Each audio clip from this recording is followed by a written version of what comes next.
Howdy of you delicious people. I am now halfway, I guess, through, as well as you are, if you go on to this review, are halfway through the Hawkeye season, and I'm just like, we're halfway?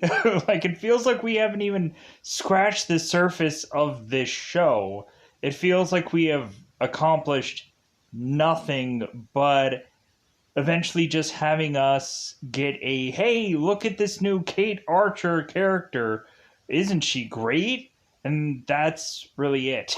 Like, that's all we're going to, I guess, get here is just the showcasing of Kate and that she is going to be teaming up with Hawkeye, and that's really all we're gonna get in this show, I guess. We didn't even get really Belova still in this episode. Like, they say that she's in 4 episodes, but I guess they're saying that she's in 4 episodes because archive footage, to confuse people to think that, oh yeah, like, she's gonna be in here, and then she's not. So I guess kind of like pull back on us thinking that Belova is probably going to show up, or it's probably going to be like that very tail end kind of thing where they kind of have to wrap up a bunch of stuff. And so, hey, here's Belova. Oh, great. Belova, of course, if you don't know, because you may not have seen the Black Widow movie, Belova is otherwise tied, supposedly, to Ronin/Hawkeye, but we'll figure out when that actually happens. Probably at the very end credit scene of the show, right? Just be like, oh yeah, Belova, yeah, that woman, yeah, whatever happened to her, we'll figure that out. So, like, I was still, like, thinking that this could have possibly been a show where we could have had, like, a West Coast Avenger kind of thing, but maybe that's reserved for a second season where they actually go somewhere in the show. Maybe there's going to be a whole spin-off of things that is to tie into the villain of this episode, who is to, of course, be technically Echo, who is actually supposed to be Echo, who is to be Maya Lopez in this episode. She's getting her own spin-off, she's getting her own little show, and I'm like, okay, maybe they're gonna re-tie in Ronan and Clint, or maybe they're just gonna conveniently like, I don't know what they're gonna do with that show. Like, I don't think anybody would have legitimate interest in that show, but we'll probably have to be forced to be watching that, because we have to be forced to be watching everything. So, this episode, honestly, is just a big, massive action sequence, and that's it. Like, we really don't get much in this episode. It's really just, hey, here's this one character that's to basically be the villain in this show, because we have nothing else going on here. And so, action sequence ensues. And then we get a cliffhanger-like thing waiting to see what is to happen via next week's episode. And that's really it. I'm so impressed by this show. This is another just like, hey man, if you got some time to kill, I guess we might as well just watch this, because, man, these shows just aren't at, like, most of, like, we can honestly say that Falcon and Winter Soldier was the exception. Like, that actually kept my interest. Like, these shows, I'm like, why am I even watching them? Like, I cannot desperately wait till Moon Knight comes out. I am just so much much more excited in that than I am at this, or She-Hulk, whatever other garbage that they're going to be spewing out that they aren't going to, like, do very well. Man, like, these Disney Plus shows So just I'm disappointed in this show, but like it's an easy disappointment. It's just like, well, of course, like this is another chucking out there for content's sake. So that's my honest feeling. It's just, but like I want to say that the show is a waste, but it's a fun show. It's a waste, but it's fun. Um, we have some fun events going through every single one of these episodes. But again, in my mind, I'm just like, what is the point of any of this? That's my real opinion about this. So let's go into the quick, hopefully, probably easy spoiler of the show because there's the show. So let's go into it. Let's go into that double five. Let's otherwise go into spoiler time. Spoiler time. It's about the time we need to spoil. So where we left off our heroes in last week's episode was them strapped to a pony and a whatever animal thing. They were going and quartering their way back and forth onto these kiddie rides. And so we of course had Hawkeye, who's like, hey man, I wanted to talk to your manager, which was in the last episode. And Hawkeye was desperately just like, well, who's the boss? Like, not like Tony Danza, whatever, who's the boss, but who's the boss anyways. So was I saying that right? Because I don't know how many times I'll say something and I know it was like Tony something, but let's move on.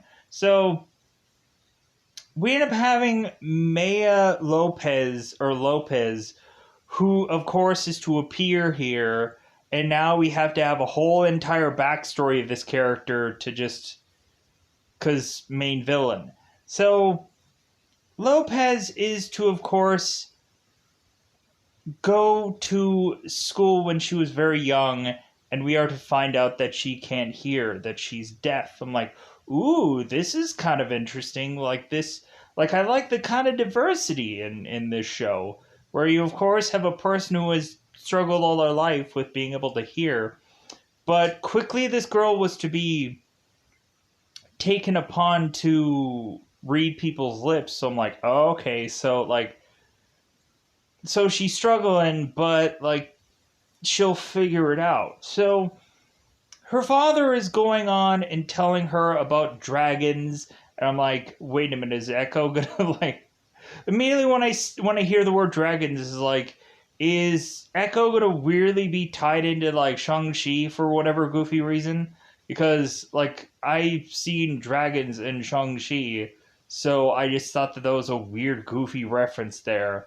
Like I want Echo to kind of stay in like the Hawkeye world of things and kind of build up possibly West Coast Avengers. I don't want don't give me none of that garbage of like tying into some Shang-Chi world. No, I'm fine with her being in this world. So Echo is going and like kind of having finger puppets with her dad, and so we have Echo talking to her father about dragons and talking about how like dragons should be able to live in the real world, and like her father is just like, well, like that would be nice, but like then like these of course William Lopez, is that her dad? Let me pause here for a second. William Lopez is their father. So they're talking about dragons in real life, and so William is to mention that, well, if dragons were actually in real life, they would be a lot stronger. So we have them weirdly talking about dragons for whatever obscure reason. And then Lopez is also to ask her father, well, why don't you have me go into a actual death school? And because she's off to just normal school, and she's like, how am I really going to learn? And so on. And so, like, her father just doesn't have the money for the schooling that she actually needs. So it's like, hey, like, you're just going to have to learn. You're just going to have to, like, be stronger, and you're just going to have to figure it out. So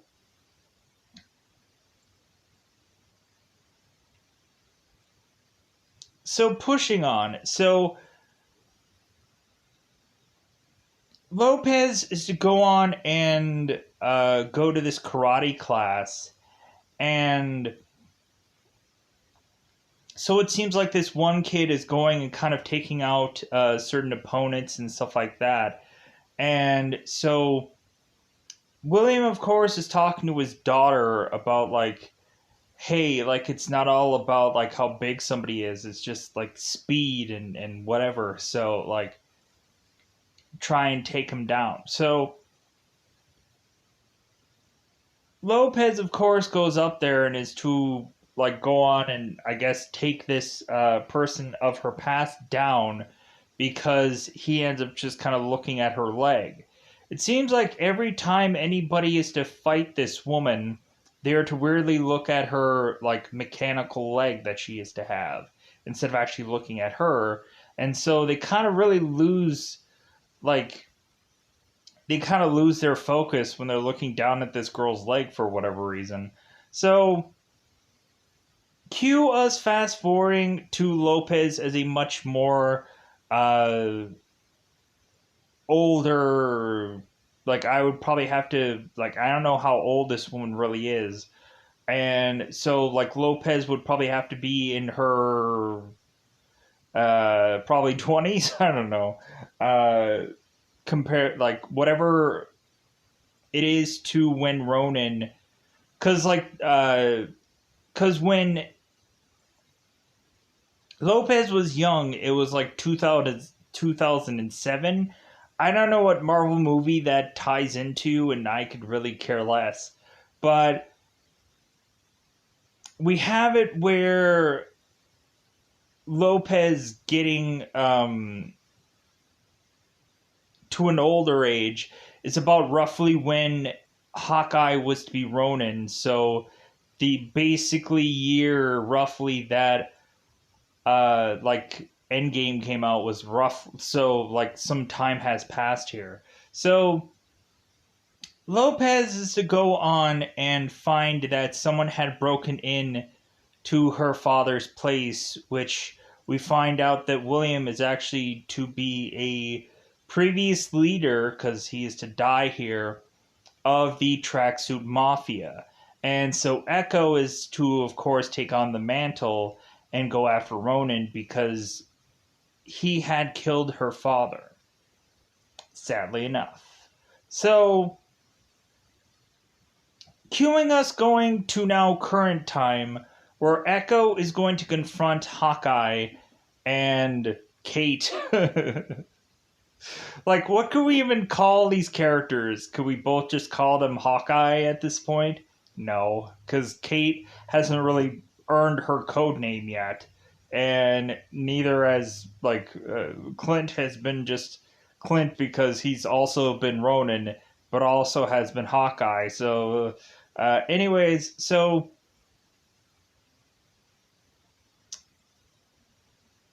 So Lopez is to go on with her translator, who is Kazi. And so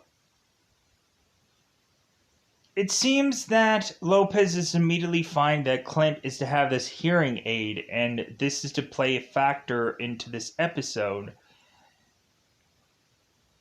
Because Clint had said in a previous episode that he was to have Kate walk beside him, on one side of him, or otherwise he can't hear her. So Clint is to, at first, be able to answer Lopez's questions, but then after that he's just like, oh, thank you, can I have another cookie? Like, because that's all he really knows. And we had, of course, the recapping where, of course, Clint was talking to his son in sign language. So I'm like, oh, maybe that's going to come in some factor later on in this show. But I didn't know how exactly he was going to 100% break that all down. So we quickly give up on the whole sign language of things, and then Kazi is to translate for Hawkeye. And so Lopez is starting to ask these people questions, and it seems that Lopez is really starting to get irritated with the answers. So they go and they untape Hawkeye to just re-tape his hands. And so Hawkeye, with his hands taped behind him, is to eventually start cutting his tape with this kind of this little toy thing that he's riding on. Has the perfect ability for him to start cutting this tape without them noticing. So Lopez is to go and ask why Kate was wearing this Ronin costume. Like, is the Ronin back? Like, is the Ronin still alive? Or whatever. Like, what was to be the story of Ronin? How was that all to break down? And so Hawkeye is to explain that Kate wasn't to actually be the real Ronin. She just found this costume and put it on, but she's not the real Ronin. And so Hawkeye is to say that eventually Black Widow was to have been the one to kill Ronin, and I'm like, okay, wait a minute, what? Like, technically that's true, because Black Widow found Clint as Ronin, and so she went on and pulled him back to be Hawkeye again. So technically that is how it worked. And then Lopez is like, well, how exactly do you know all of this? How do you know that Black Widow had killed uh, Ronin? And Clint was just like, well, because I was there. So, like, Clint is just, like, dancing around all this to basically, like, say that he's, like, he never was Ronin. Like, he basically was to, like, skirt around a lot of all this. So we just get where, like, Lopez at one time, like, grabs Kate and just starts to, like, suffocate her or hurt her or something. And so finally we just have Hawkeye, who is to go on and rip through his tape and then run off to one part of this building that I guess was to be KB Toys, and I guess it is to be abandoned KB Toys. And I'm like, man, like, I'm wondering, like, somehow, somewhere, like, is there going to be a KB Toys or something that reopens just because of this show? Like, was there some kind of weird sponsorship that happens here? I don't know. Maybe it's just an old, like, whatever. Anyways, so Hawkeye is going through these toy aisles, and so all the Tracksuit Mafia are trying to look for where he is. Ivan's like, hey, come out, kind of thing. So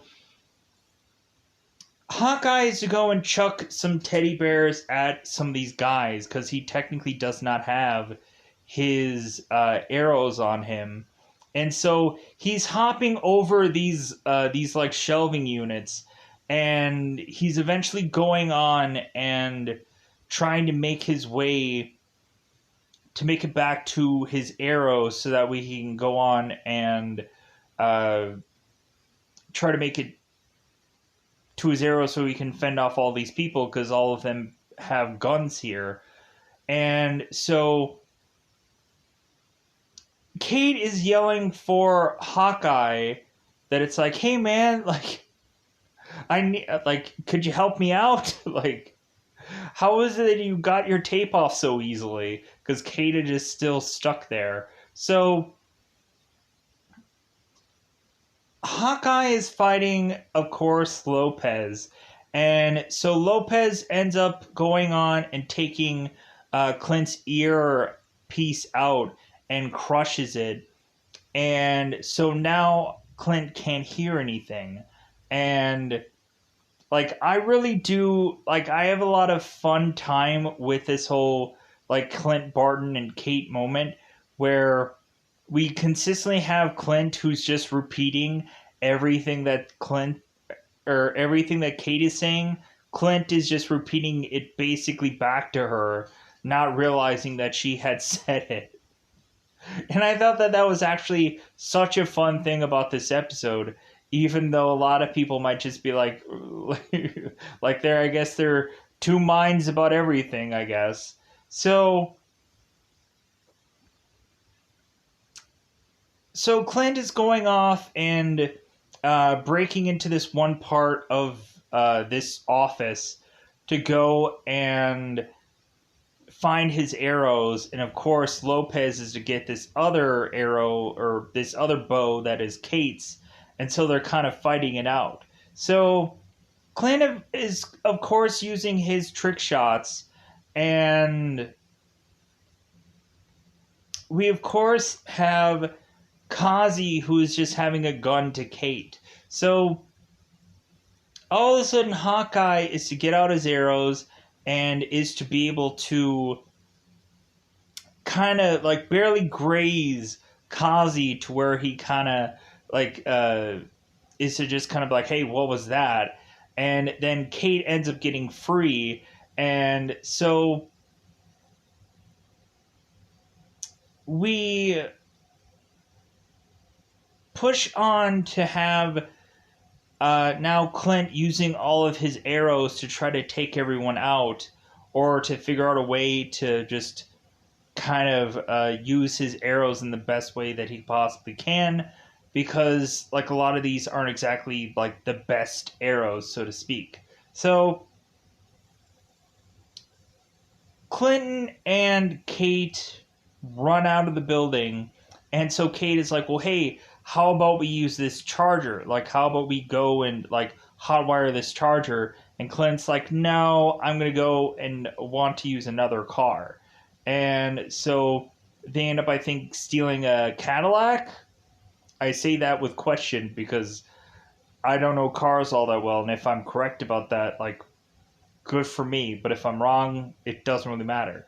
So Clint, of course, is to consistently tell Kate that he can't hear her. And so he is consistently telling her, like, hey, you need to drive. You need to drive this car. And she's like, what? And he's like, I guess I'll just drive. Because all of a sudden, we end up having the guys get out of the car or get out of the building and run into getting to be in all their trucks or their chargers or whatever. Everyone gets out and is trying to chase after both Kate and Hawkeye. So we end up having, of course, where Kate is now have to fire off all these bows. And hilariously enough, we have Hawkeye, who is to mention that she can't use certain bows because they're way too dangerous. And so, like, there's this one spot where Kate is going to fire off this one arrow that's really explosive. And she's like, oh my god. And that's where I kind of take the thumbnail from.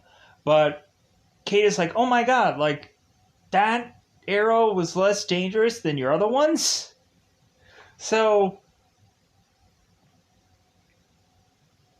Kate goes on and is to fire a bunch of these goofy looking arrows. One arrow is to be some weird plunger arrow, and so Kate is like, God, that arrow sucked. What was the point of that? So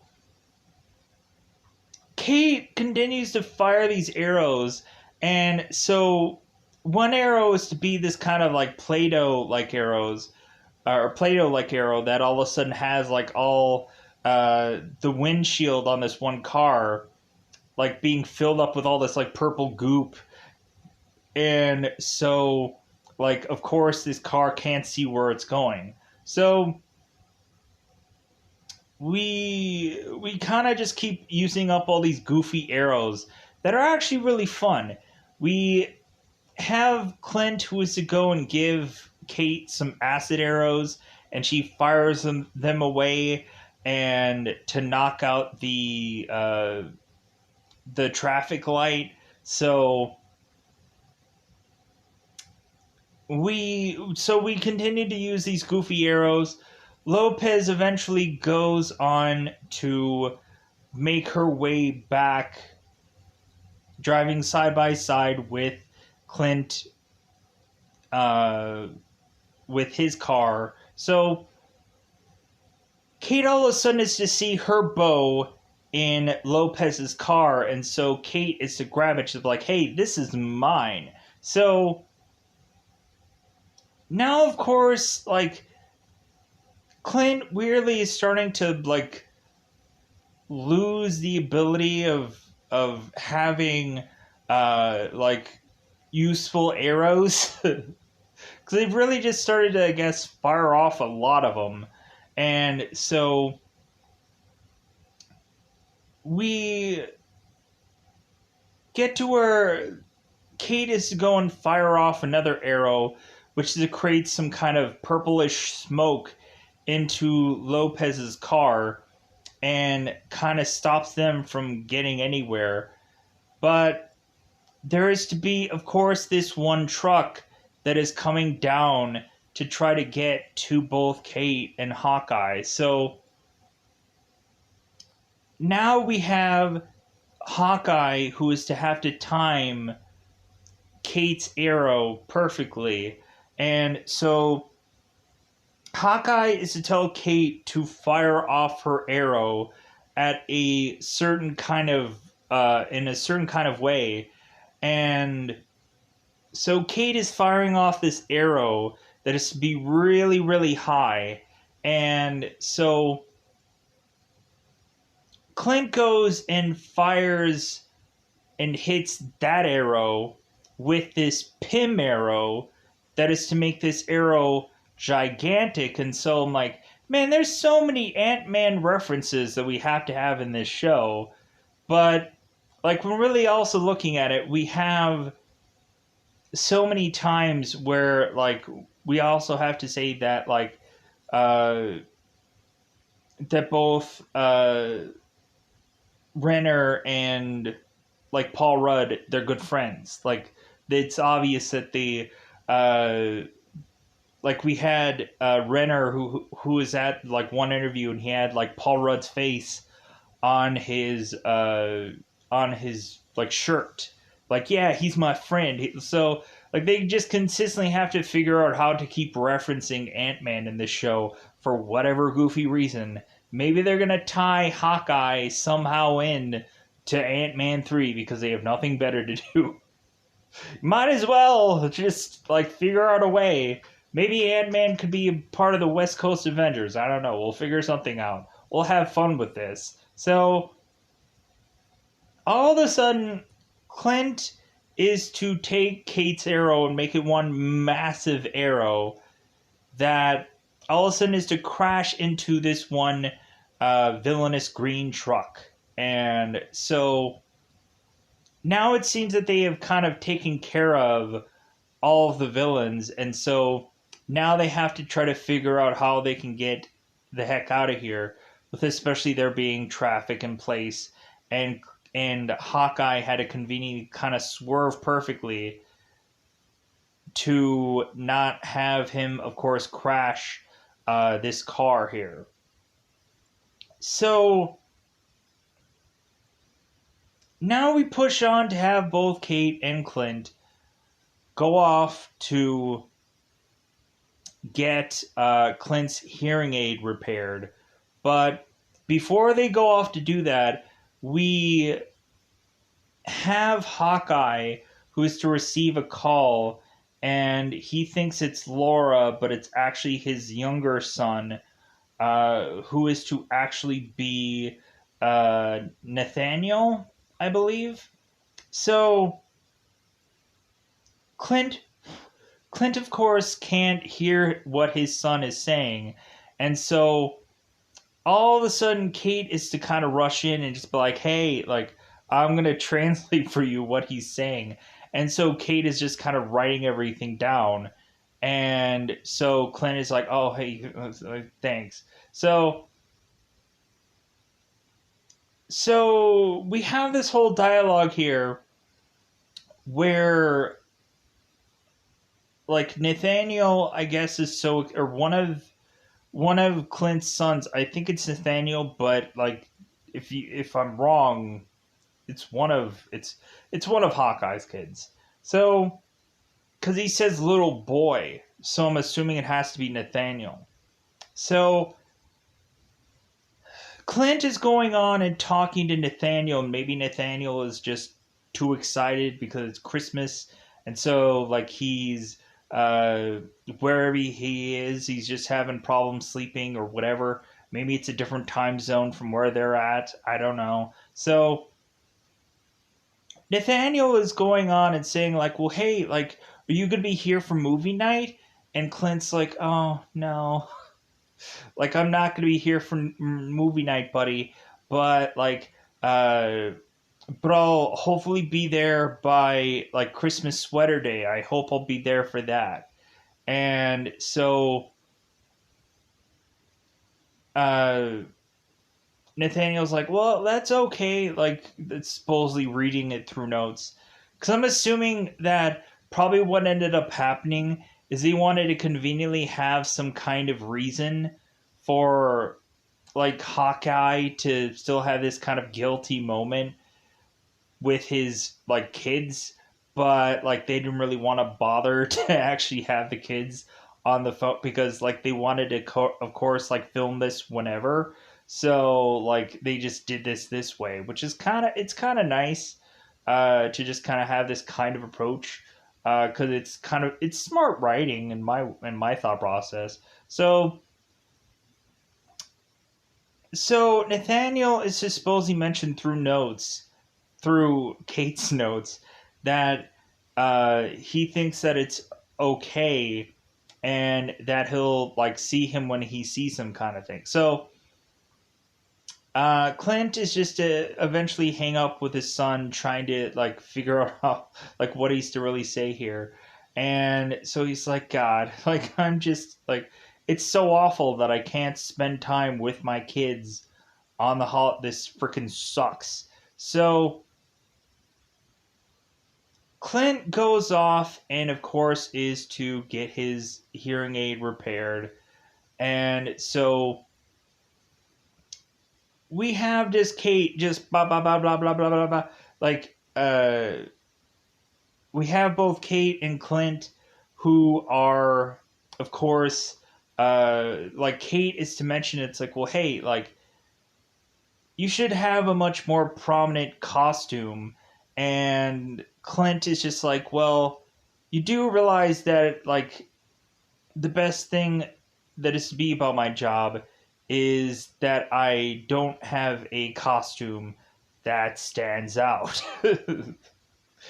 So we also had that one subway scene that I'll get to right here, where both Kate and Clint are just taking the subway, and like they're both talking about the same thing, where they just realize that the dog, who I think they just call like him Pizza Dog or some like they call him Pizza or something, they couldn't figure out the name, and so because just Kate just continues to give him pizza, so I'm still thinking that this dog is eventually going to be Nick Fury's dog, and Nick Fury's going to come and collect it. Because maybe Kate left, uh, maybe Kate left like, hey, have you seen this dog kind of signs all over the place? So Kate is to mention like, well, hey, like the dog has probably been cooped up in the house all day. Do you think that he should like be walked? And